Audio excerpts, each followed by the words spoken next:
Welcome back to our journey through the Gateway to Wisdom. Today, we step into Proverbs chapter 25. This chapter marks a major shift, as it begins a collection of Solomon's proverbs that were compiled by the officials of King Hezekiah, nearly 250 years after Solomon's reign. These scribes acted as repositories of culture, codifying royal archives to preserve ethical and social norms for the nation. This section serves as a manual for leadership and interpersonal discernment, teaching us how to navigate the courts of power and the quiet of our own homes. These are other proverbs of Solomon that the officials of King Hezekiah of Judah copied. It is the glory of God to conceal a matter. To search out a matter is the glory of kings.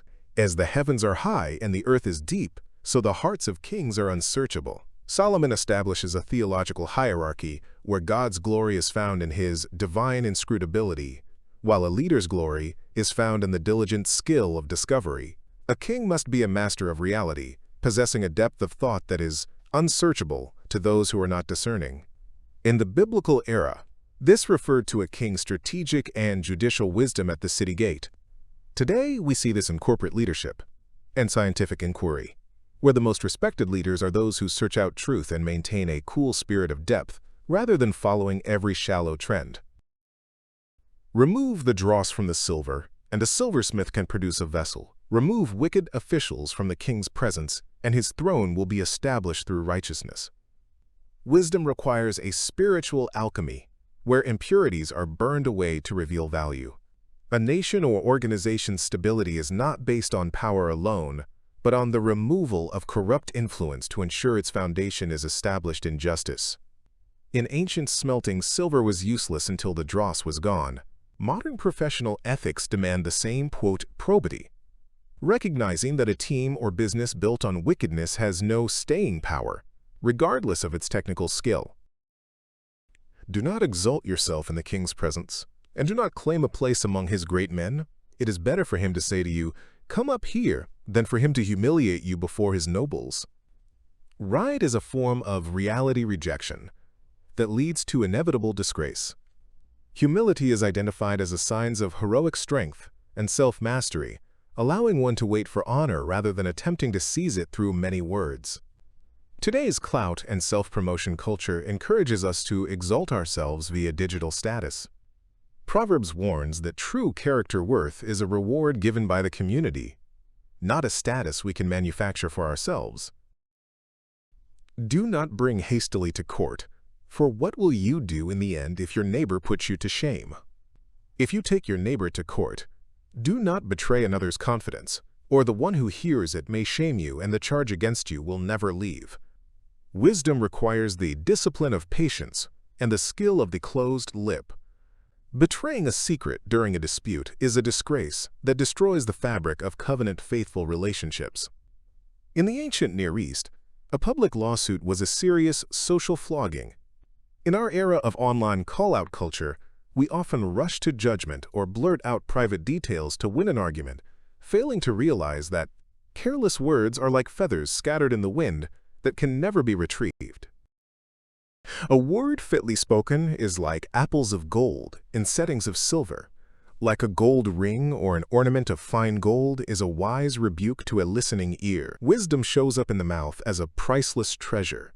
A fit word is not just true, but delivered with the right manner and right timing to provide spiritual nutrition and beauty to the hearer. In an age of constant digital noise, we often value being right over being fit. Solomon calls us to the quote of the word, recognizing that a well-timed healing tongue can restore a situation while cutting remarks only work ruin. Like the coolness of snow at harvest time is a trustworthy messenger to those who send him. He refreshes the spirit of his masters. Like clouds and wind without rain is one who boasts of gifts never given. Reliability is a cornerstone of marketplace integrity. A faithful messenger provides the refreshment of truth, while the boaster offers only the vapor of a broken promise. While biblical messengers traveled literal distances, modern professional communication relies on digital transparency. Proverbs reminds us that being a trustworthy person in our promises is a spiritual act that brings delight to those we serve. Through patience, a ruler can be persuaded, and a gentle tongue can break a bone. Wisdom is characterized by a cool spirit of restraint, where persuasion is superior to coercion. A gentle answer has a spiritual power that can overcome even the most rigid, bone-like opposition. Modern culture often equates shouting louder with strength. Solomon offers a strategic alternative.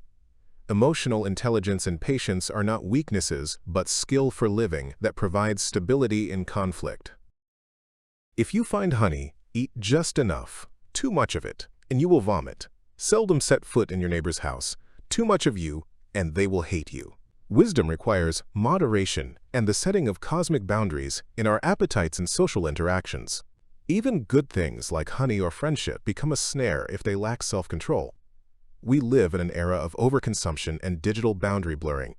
Proverbs warns that overindulgence in pleasure or wearing out our welcome leads to a loss of agency and relational friction.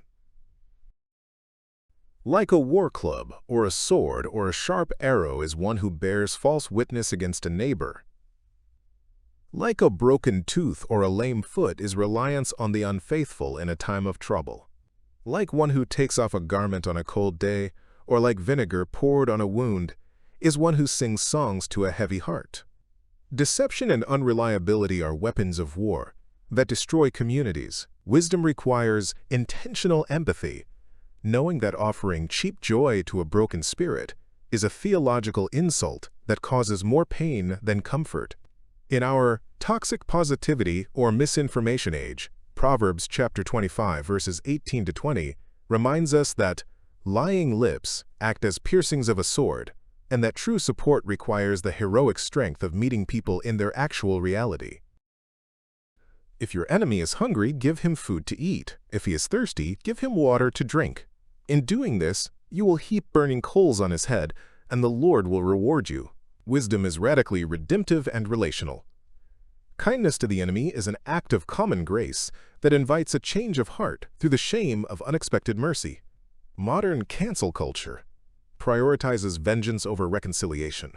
Solomon redirects us to the all-seeing eye, teaching that how we treat our enemies is a direct reflection of our trust in God's ultimate justice.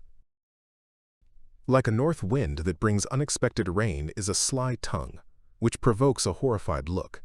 Like a city whose walls are broken through is a person who lacks self-control. Self-control is the cosmic boundary that protects the soul from the snares of death. A person without restraint is exposed to every vice and disorder and has no staying power against temptation. While the world encourages us to follow our hearts without limits, Proverbs warns that a lack of personal vigilance results in the ruin of the wall. Our lives must be established through the fear of the Lord to withstand the storms of folly. Proverbs chapter 25 tells us that humility comes before honor. It promises that if we choose self-mastery, choice silver speech, and redemptive kindness, our path will be one of life indeed. Which area of your life, your words or your wall, needs the master builder of wisdom today? Subscribe and join us next time as we explore the anatomy of a fool in chapter 26.